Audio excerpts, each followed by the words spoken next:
Hello, everybody. So take a few minutes, let some people come in. If you're here, say hi, say hello. Today we are doing the live show for The Lady of the Lake by Andrzej Sapkowski, the penultimate book in our read-along for 2024 of the Witcher series. So if you did read that, please let me know what your thoughts were, like your rating or anything about it in the comments below before we get into the discussion of it. I'm also going to go really quick mute the TV that's in the living room because Robert has it playing for the dogs while he is out visiting a friend. So I will be right back. I'm going to go mute the TV real quick.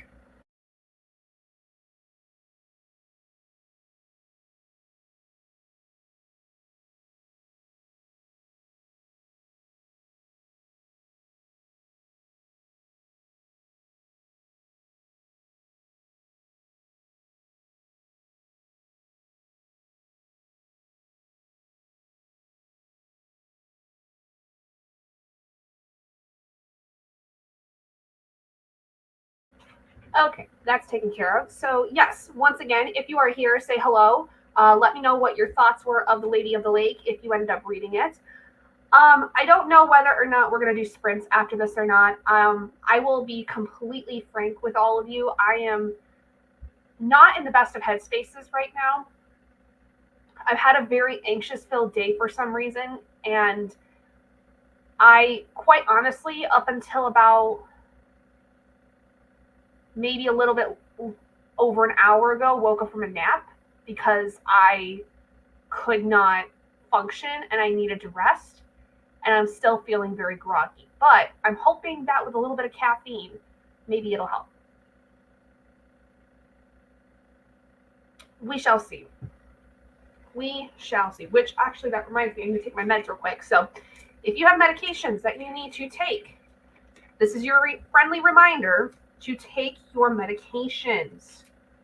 I'm going to take mine right now because I am waiting on everyone to come in and say hello and tell me how they're doing. If you read The Lady of the Lake, make sure to let me know how you liked it, what your rating was, if you gave it one, any thoughts on it. And just like always with this, we are going to be talking about essentially the book, what happened in the book, how it relates to the rest of the series so far up to this point. And essentially, this is the ending of the main story of The Lady of the Lake, the Witcher.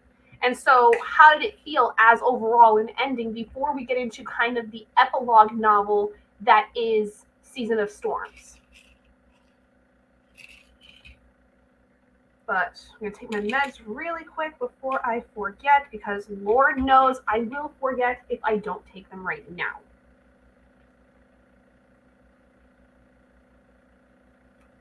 Okay, meds are taken. Yay.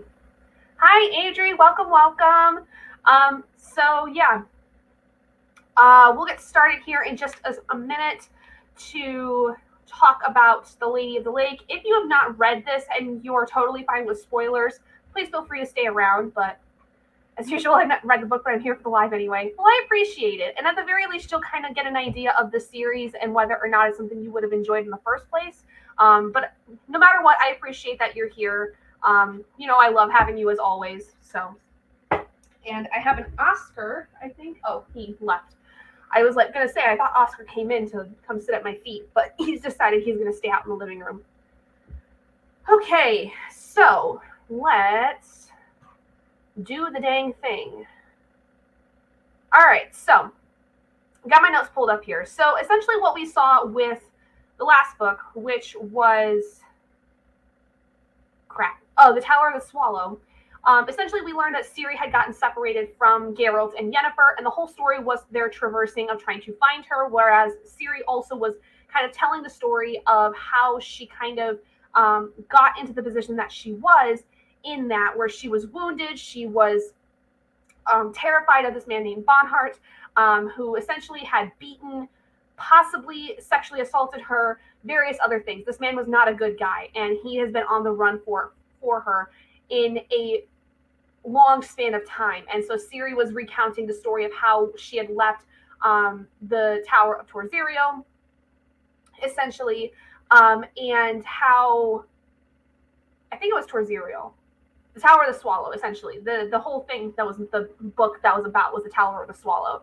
She leaves Tower of the Swallow and, does her adventures, and it was her recounting the story of all of that with Bonhart, everything like that.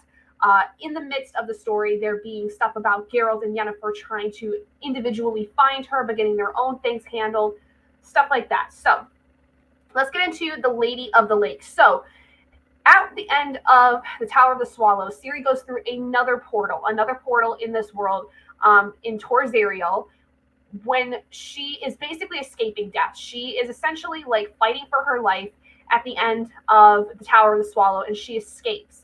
And she finds herself in a very different world than what she's ever experienced before.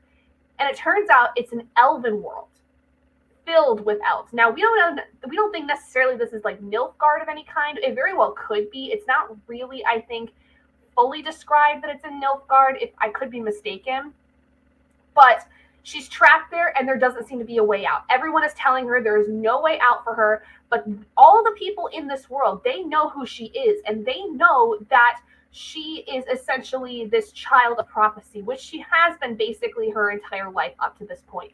But the elves essentially are like, no, you are supposed to be here. You are supposed to be marrying our king and producing a child that is going to bring about a change in the times, a change in the scope of forever, essentially.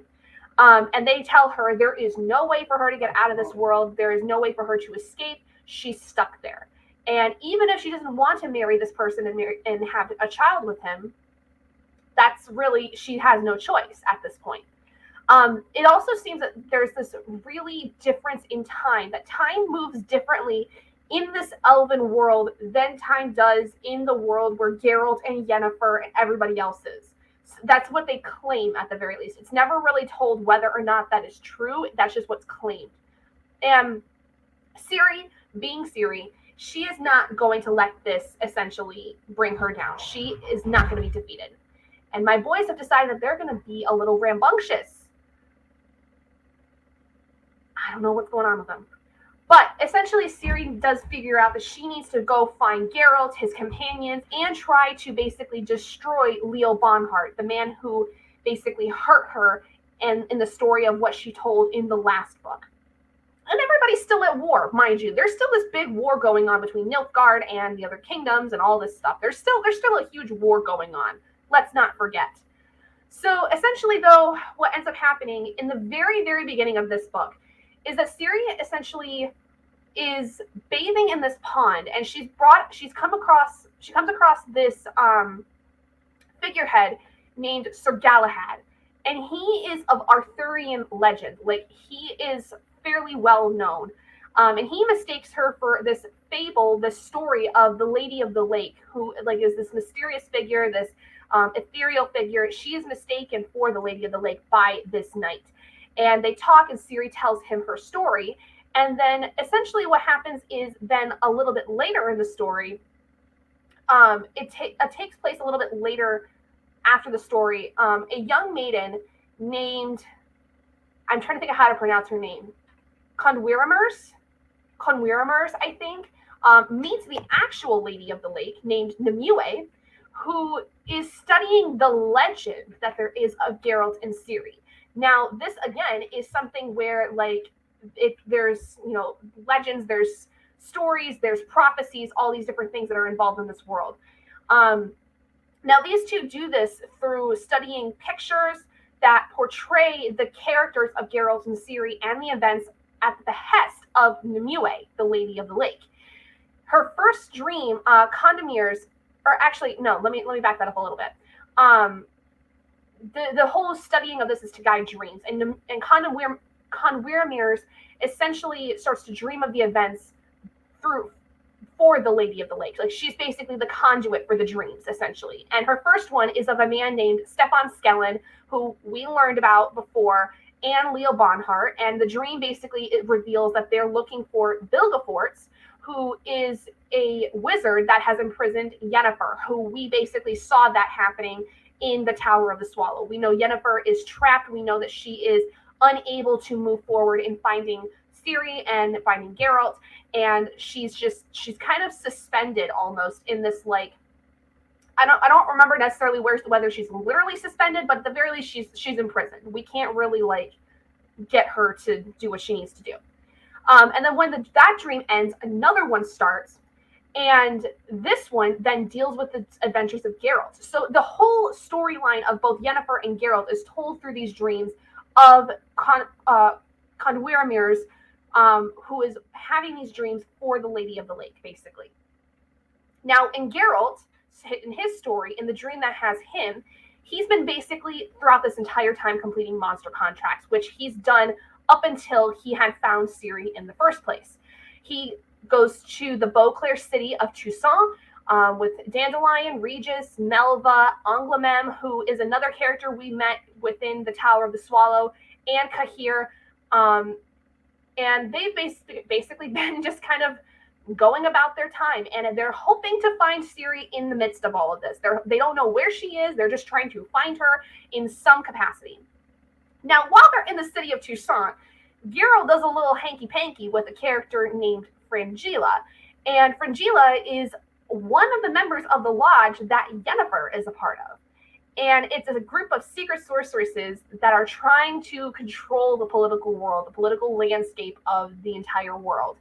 And they're assigned to delay Geralt from seeking out Yennefer and Ciri. Like, they are specifically tasked with keeping him from being able to go off and find them. So Fringilla basically is the lamb that they are leading to slaughter with Geralt, in a sense, because she is the one that, she's like the sacrificial lamb, basically. She's the one that, oh my goodness, has to sleep with Geralt. What a chore, what a bore, what an awful, awful thing to do in this story, basically, you know. But basically, when Geralt receives a contract to investigate and potentially kill a bunch of these monsters in the city of Toussaint, he starts developing this kind of like relationship with Fringilla. While he's doing that, he overhears Stefan Skellen, Leo Bonhart, and several other people talking about where Vilgefortz and Yennefer are possibly located and how Ciri's missing. And so Geralt ends up rushing back to Toussaint to gather his group, and they're going to hightail it out of there. Meanwhile, Fringilla is basically supposed to be like, no, you're supposed to stay here. You're not supposed to be doing this. You're not supposed to go there. But she's also like, I can't really stop you. You are going, okay, fine, bye, kind of thing. Or she essentially like goes with them for the most part. Like, you know, she tries to do what she can to stop them, but she can't really stop them, is one of the things that like you learn in the story, obviously. Now, let's go back to Ciri, because that whole thing was like a whole section of the book where we had the dreams of going on with Yennefer and going on with Geralt. Hello, Bree, welcome. So basically, when we go back to Ciri, she is known, that's okay, it's totally fine. We're going to go over the whole thing and talk about how it ends and everything, so don't worry. So we learned that Ciri, you know, is in this new world. She's been in this new world for a while. People are, you know, talking about her, all these things. And she's starting to realize that she has entered a new world after having left the Tower of the Swallow. It's a world, like I said earlier, that's ruled by elves. You know, it's a place where it's very different. The time seems to move differently than other parts of the world. And these elves live in peace, except for the occasional fights with the unicorn community. They, for some reason, have this beef with the unicorns. And you learn what it is later on, but we'll get into that in a minute. So essentially, Ciri meets a bunch of these elves, Avalok and Aridin Barak Glass. Aridin, who is the leader of the cavalry unit, essentially that finds her, called Derg Ruhadri, I think is how you pronounce it. And essentially, what Ciri then learns is that the unicorns have also started to become very restless since she's entered the world. For some reason, they're very much kind of antsy now that Ciri's involved in this world. And so she is then told, like I said, that she's to bear the child of the king of this world. And the king is kind of indifferent to her. He's kind of basically like, I'm doing this for the good of my kingdom, not because I'm actually interested in you and not because I actually want you, kind of thing. And he's also a bit of a drug addict. of some regard. So then essentially she agrees, even though she doesn't really want to, because she doesn't seem to know a way out, and everyone keeps telling her there is no way out of this world.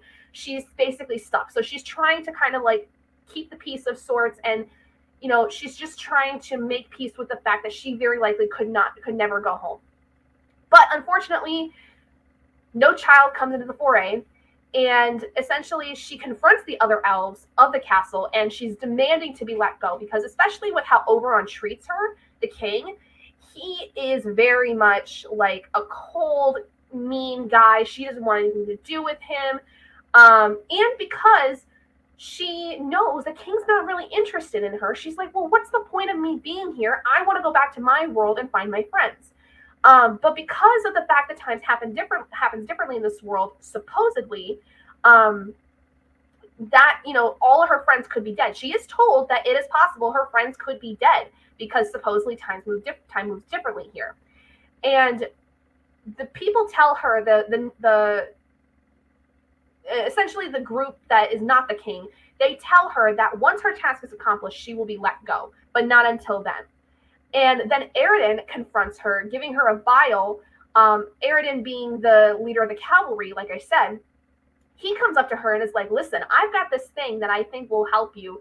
This is a vial that basically will poison Oberon. Slip it into his drink and he'll die. But Ciri is very different, like undecided of whether or not that's a good idea. She doesn't really want to kill him necessarily, because it's not that like he actually hurt her. He's just not a very nice guy, and he's not interested in her, and she doesn't necessarily want to hurt anyone that doesn't deserve it. And he doesn't deserve it to her in this instance. So she gets her horse and runs as far away from the castle as she possibly can, even though everyone's telling her the barriers are in place, they're going to prevent her from leaving, all these things. But when she's riding, she comes across several unicorns who kind of corner her and threaten to kill her, because they're scared of her power, of her abilities that she has. But then one of them gets them to spare her. And if y'all remember, when I think it wasn't the Tower of the Swallow, it was the book before, there was a point where Ciri met a unicorn, a very young unicorn in the desert. That unicorn shows up again. Their name is called Ihwarax. Ihwaraquax. I don't know how to pronounce the name. But we're going to call him Ihwa, I guess. Ihwa basically recognizes her and saves her. He gets them to spare her, because he's like, she took care of me. She's a good person. It's like that dog that knows its owner kind of thing. Now, the unicorns then tell her how she can bypass the barriers, but it's a very difficult thing. It's a very difficult task, and she's not going to be able to do it by herself. So then what happens is Ciri goes back to the castle, finds Oberon dead already because he had a drug overdose. She was going back to, I think, possibly kill him, and he was already dead, which kind of just made things a lot easier for her, because then she just was able to get a boat and leave with her horse and with the unicorns. And apparently, now me here sitting crocheting a unicorn. That's funny. What a coinky dink. So then she is, apparently the boat is the way that she's going to be able to pass these barriers, according to the unicorns. She's then confronted by Aridin, who's enraged by Oberon's death, even though he kind of gave her something that could have killed him in the first place. And, I think it was something where like they were going to try to frame her for his death and possibly kill her kind of thing. But basically a battle ensues and she gets out of it. Ciri leaves. Aridin's injured and she escapes with Ihwa and the other unicorns and Kelpie, her horse. And then Aridin and his riders find her. And then another battle happens, but this time the unicorns get involved. They get involved in the fight, and they, help Ciri get away. And she ends up then teleporting out of the world with the assistance of the unicorn of Ihwa, who goes with her.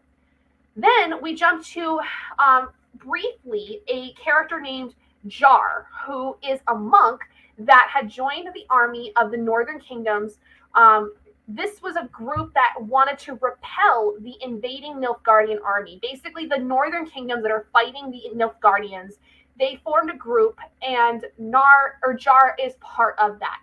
And he meets a bunch of individuals that we see earlier in the story.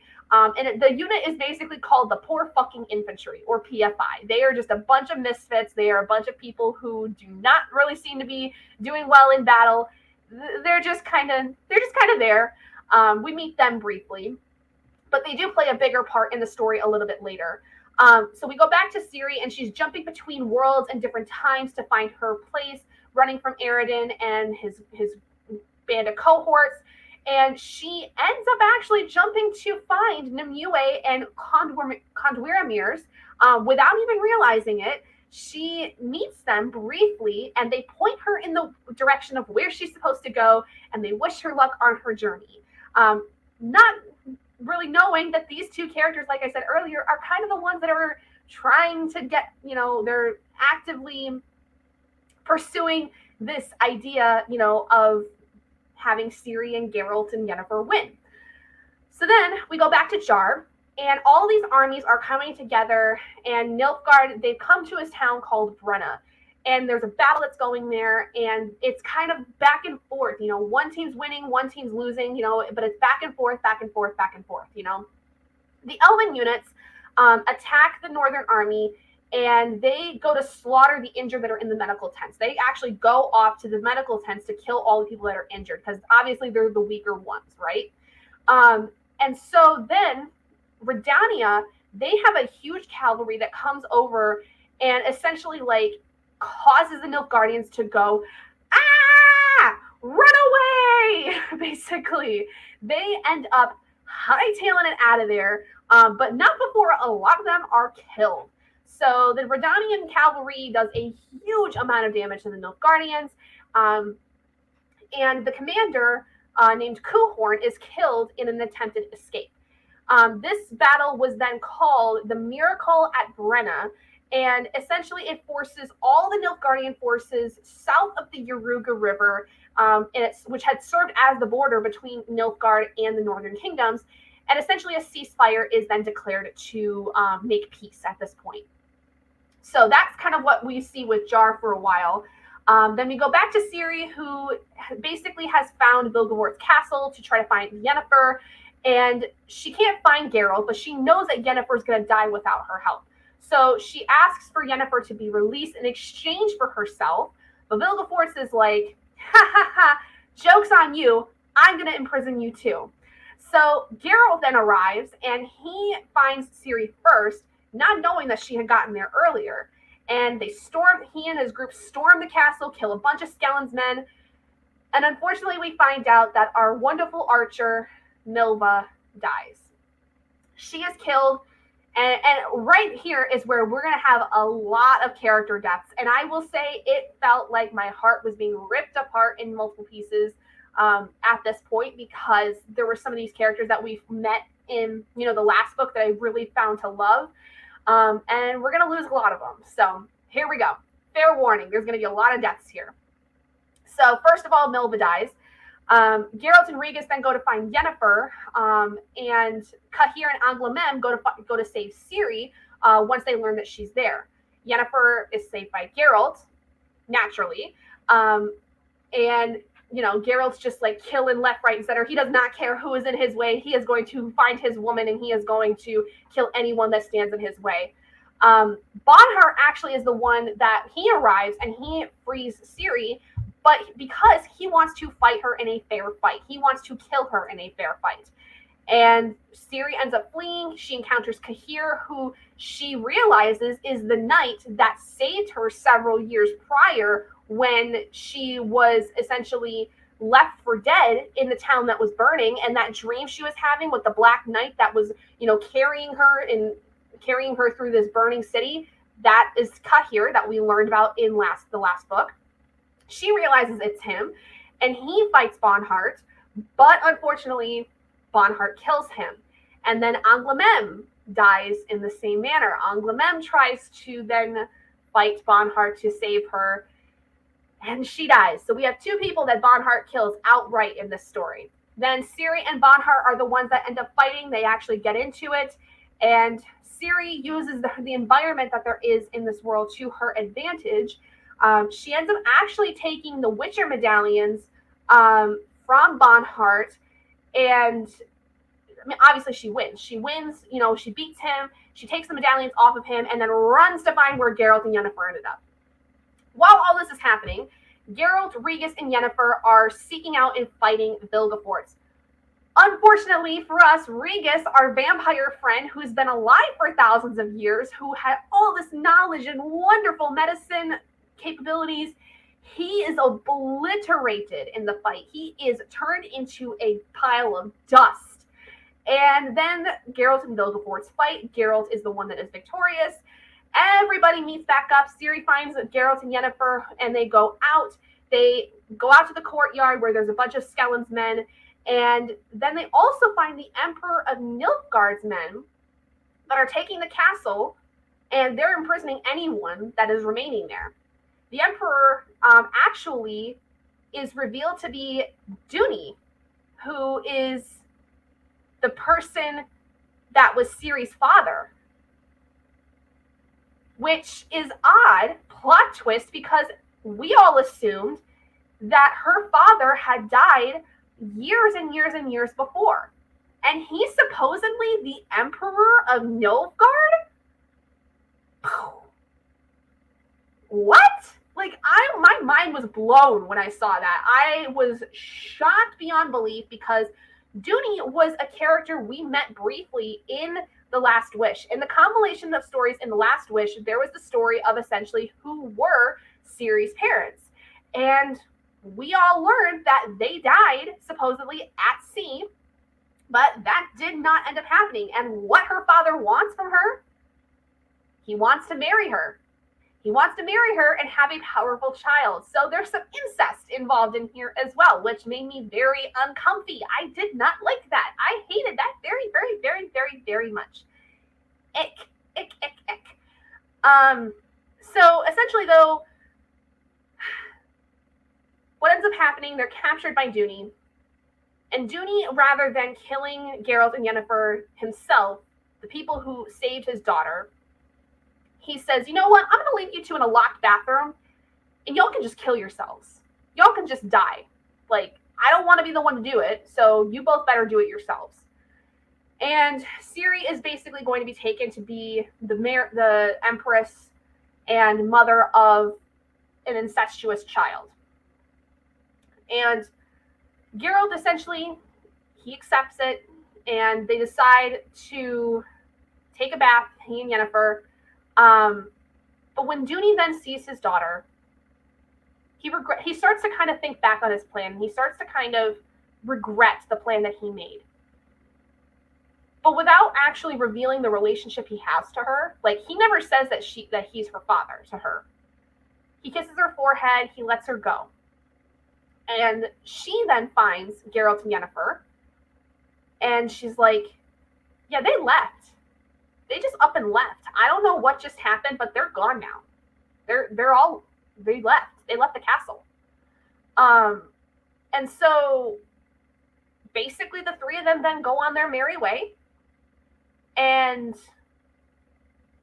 Ciri, like, shows them all these different places that she had her adventures on.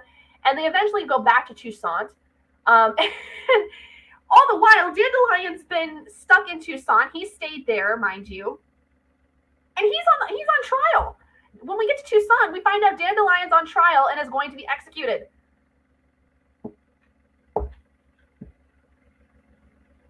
We all knew Dandelion was going to get himself into some trouble at some point. He got himself into some trouble over the course of time. And, yeah, he eventually gets himself to where he's on trial and about to be executed. Like, head on the chopping block, quite literally, is where they find him. And so they save him. They save his stupid little ass, basically. But then they decide to split into two groups for a little bit. Oh, hey, Scarlet. How are you? Oh, I'm so sorry. I don't know why it would send you the notifications half an hour after I've already been on. That sucks. I'm sorry. So anyway, the four of them split into two groups, with Dandelion and Geralt going to Rivia, and Ciri and Yennefer going to meet with the Sorceress's Lodge. They're going to go both do, their two groups are going to do their own things for a minute. So then, as Geralt is going to Rivia, there's this big fight that breaks out where humans are killing non-humans without discrimination. They are just killing to kill. And he meets a couple of his dwarven friends that we've met previously in a pub, and they're targeted by a mob, by the mob. And Geralt enters the fray, and he kills several people before he is then stabbed with a pitchfork. Then, while this is happening, Ciri, Yennefer, and later Triss Merigold will arrive in Rivia. Oh, sorry, dogs are barking.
Okay, sorry about that, guys. Dogs were barking because there was a person walking their dog in front of the house. Anyway, so we get Ciri, Yennefer, and Triss Merigold later on. They arrive in Rivia after the rioting starts, and they find Geralt basically on the brink of death. Yennefer tries to use all of her magical powers to revive him, but she passes out, and then the unicorn, who at one point was captured earlier in the story, finds them. Excuse me, Ehua. He finds them and channels Yennefer's power through Ciri to then heal the both of them. And Ciri sends away Kelpie with Ehua to their world because for some reason Kelpie's no longer needed, or it was like a trade of some kind. And the rioting moves away, and Ciri brings both Geralt and Yennefer's bodies on a boat to a nearby lake. So then, while Triss, Dandelion, and the dwarven friends all say goodbye to the three of them, Ciri takes off in the lake, and that then erupts into this huge thing of light, and the three of them disappear. Like, we're talking like Lord of the Rings-esque style, going off into the light to some form of distant land of some kind. Right. Well, Ihua's not quite random. Ihua, we've learned about in the Tower, or not the Tower of the Swallow, the book before, when Ciri was in the desert and she found the unicorn there. That is the same unicorn. And we learned in the earlier part of this book that Ihua essentially had helped Ciri with a lot of different things. So he's kind of been around for a minute. But then Ciri stops telling her tale, who she's been telling to this character named Galahad, he's been listening to this entire story of Geralt, Ciri, and Yennefer this entire time. And she says that she could claim that that's where the story ends with all of them when they wake up in an unknown location, that, you know, Yennefer and Geralt get married. Sorry.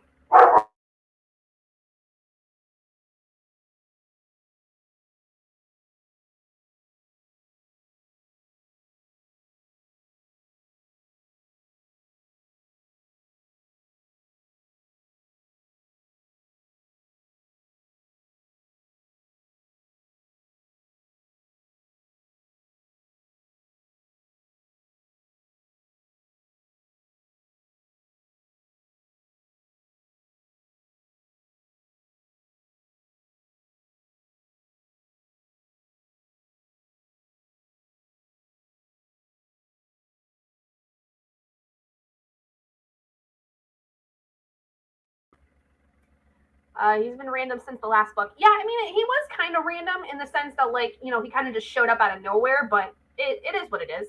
I think he's been actually kind of interesting to know that there's unicorns in this world. So what I was saying was that Ciri basically said she could claim that everything ended happily, that Geralt and Yennefer got married, that there was a celebration ensued that between all the dead and alive characters, but she doesn't. She doesn't claim that. And Galahad eventually then invites her to the court of Camelot. So we know that essentially the Camelot exists in this world as well, and she accepts. And this character apparently has some kind of a relationship to Ciri, because then they ride side by side holding hands go off into the dusk. So that's basically it.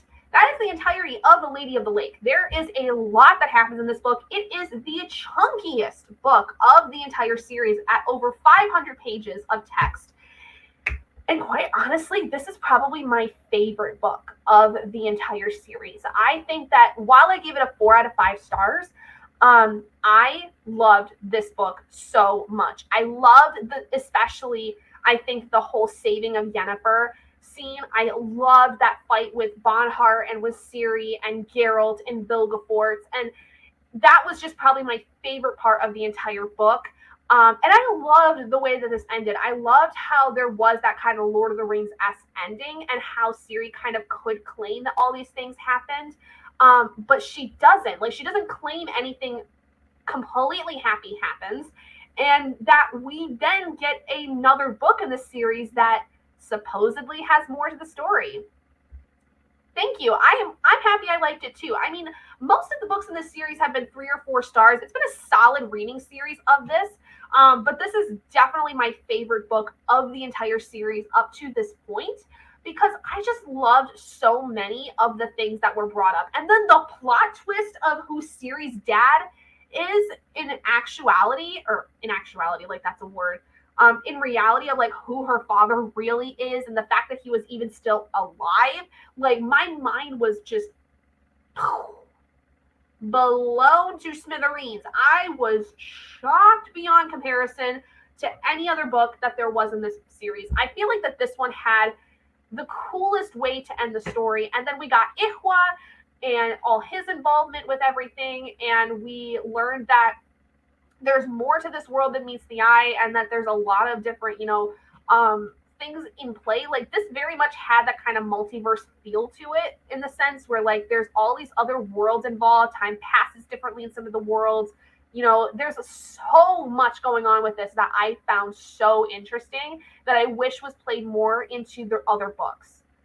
I was waiting to hear your thoughts on that. Yeah, I really, really enjoyed it. I don't think it was a 5-star. None of the books in this series have been a 5-star for me, where like I say I absolutely loved it. I loved every single aspect of it, that there were no problems. I mean, in general, I really enjoyed my time with this series. Like, I would go back and reread this series in the future. I'm glad that I've read this series so far. I'm glad that this has been as popular as it has been, because it is a really cool high fantasy series. But is it one of my absolute favorites? No, it's not. It's definitely going to be within, like, that top, fantasy series era, like probably top 10 of some kind. But I haven't read enough to really have a top 10, I don't think. But he's not my most favorite author, but I would definitely love to read more of the work that he's created, because Andrzej Sapkowski has created more than just the Witcher series. And so I would love to read more from him and, see what else he has in store. And, I feel like that this is such a great way to end a series. I would love if this was the last book in the series in its entirety, and there wasn't an epilogue book. But now I'm curious, what else is there? What else is there that he wrote that is like afterthoughts of the series? Because we still have a whole other book. This is not the last book in this read along. We still have one more book after this. So with that, where did I put it? Oh, it's in my bedroom. That's why. So without further ado, I'm gonna pull up the Goodreads description of the last book, which is called Season of Storms. That is our final book for this read along. So September, we're done. After the live show in September, we are done with this read along, and we will not be reading anything else for a read along until next year, which I still have yet to figure out what I want to do. So we'll have to see. Gave this one a 4 stars, but I was disappointed by the ending. It's too open-ended for me. Well, then maybe you will like Season of Storms. Maybe you will like it, because there apparently is more to the story than what we were told. So let me go ahead and get this going. We're going to share screen. All right, so this is the description that there is on Goodreads. So reads as follows. Geralt of Rivia, if I could get my mouth to work properly. A witcher whose mission is to protect ordinary people from the monsters created with magic. A mutant who has the task of killing unnatural beings. He uses the magical sign, potions, and the pride of every witcher. 2 swords, steel, and silver. But what would happen if Geralt lost his weapons? In the standalone novel, Geralt fights, travels, and loves again. Dandelion sings and flies from trouble to trouble. Sorcerers are scheming. And across the whole world, clouds are gathering. The season of storms is coming. So, from what I understand, keep in mind, this is still technically a prequel of sorts. But this is like delving more into Geralt as a person, and maybe will help make more sense of what is going on by the end of this. Okay, you read Season of Storms. It's more of a prequel, and I liked it. Okay, yeah. It is more of a prequel. But I have, from what I've read of people that have read this series, they read it after the events of The Lady of the Lake. And I'm not sure why. So we will see what exactly is the reasoning. Maybe we'll find the reasoning of that in the reading of this. But it is technically more of a prequel. It's just recommended to read it after the events of The Lady of the Lake, compared to how you should read The Last Wish in the beginning and the other prequel book. For some reason, those two are, well, I say for some reason, those two should be read before, because they help to establish Geralt in the world a little bit more and some of the backstory of how he found Ciri. But then this one supposedly has more to do with things that kind of fill in some of the gaps with the rest of the story. Like, this was kind of like an afterthought. It came out many years after the original series, and so that's, I think, in a lot of ways why it was pushed to the end, because it fills in some of the gaps of the story, or fills in some of the gaps of the world. But it kind of was one of those things where, like, because it was written so much longer after the main series was done, it's like why people tend to read it after everything comes out. So there is that. But yes, so at this point, I'm feeling a lot better. At the beginning of this live show, if you've been here for that long, I kind of said that I was not in the best of headspaces, which I still am not really, but I am feeling better. I am actually like, who would have freaking thought me talking about something like about a book for all things, it would make me feel better. Who'd have thought?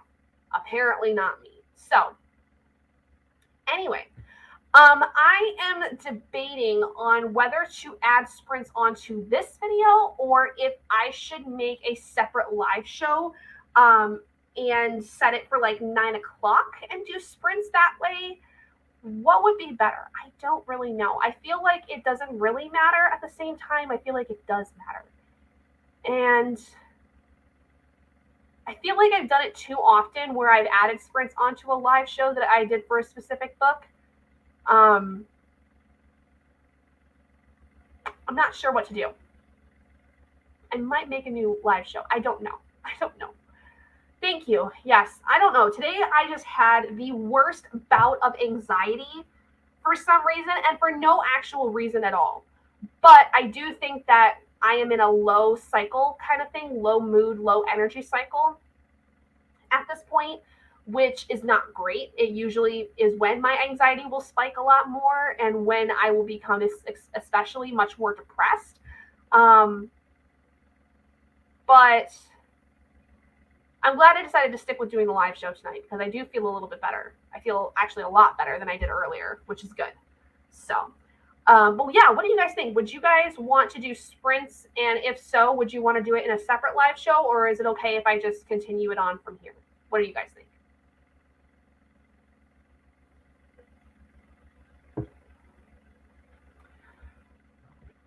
Excuse me. Oh, let's see where my boys are at. Oh, I've got one right here. Can't quite see him. There he is. Oscar, say hello to everybody. Say hello. He's grumpy. He's grumpy because Dad's not here. Because Dad went to go see a friend. Are you going to be okay, little boy?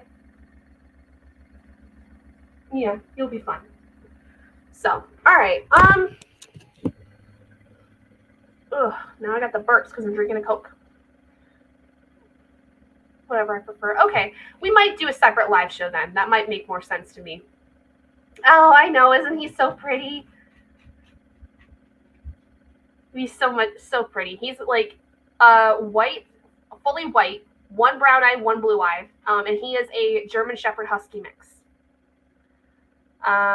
Whichever, would you get better engagement if you start a new stream with a new title? Probably. Like, I would not be surprised if that'd be the case.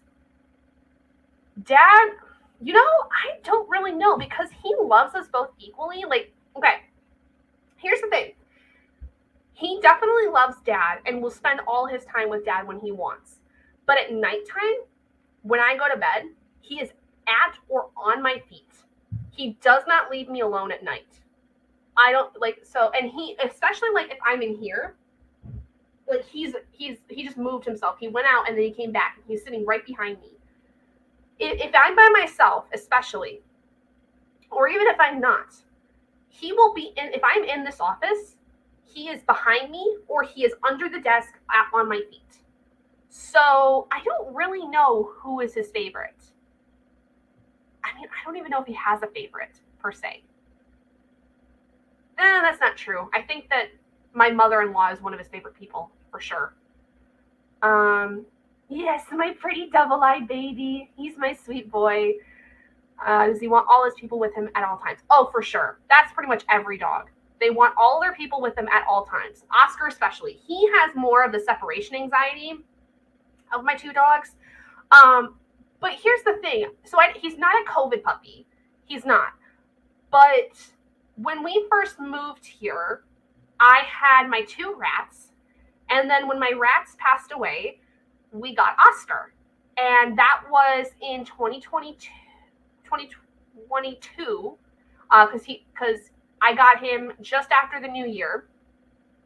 And I was still working from home at the time. So I was home all the time. And so he just got used to that, I think. And so it kind of created some separation anxiety. He's much better now. Like, he can be left alone for hours and he's totally fine. But initially when I started like going back to actually working like outside of the house, it was an adjustment. Dougie, my other one, he is much more chill, but he's also the more hyper of the two of them sometimes. Which, speaking of which, with Adri here, I'm going to shout her out real quick. Adri here does little crochet stuff, has a little crochet business, and she made these for me for my birthday. So we got a little Oscar here with his one blue eye, one brown. And then we have my Dougie, who is your standard German Shepherd looking kind of German Shepherd. So, Adri made these. And I loved them so much. They stay right on my desk all the time. They sit right here, right by my microphone. And they're so nice and soft and so cute and squishy. You just love them. Yes. So, yeah, Adri makes a ton of cool stuff like that. She also made me, for my birthday a couple years ago, this huge little, like, pouch thing. And you can kind of see what it says. It says Gabby shit on it. This is like what holds all of my pens and highlighters and pencils and everything that I do for like my bullet journaling. So if you need any fun crochet stuff, hit her up because she's good. She's great at them. Thanks. I love them. I mean, I love anything you make, trust me. But like the fact that you made these two off of like pictures of them that I sent you, and obviously like a pattern of some kind that you had, I'm assuming, but like it made my heart so happy. I started crying almost when I got them for my birthday. I was like, oh my God, they're so cute. So, all right. So I think what we're going to do is I'm going to call it here for right now. I'll get another live stream set up for 9 o'clock. and we'll take a short break, and then we'll do some sprints. And maybe some people will join me for sprints, maybe not. We shall see. But yeah, so we'll do some sprints tonight, at least while Robert is gone, and go from there. Because he could possibly be staying the night over there, but I don't know for sure. It'll depend on how he's feeling, basically. So maybe we'll do sprints for a long time. Maybe it'll be for a couple of hours. We shall see. But I will see you guys in about 10 minutes. All right. Bye.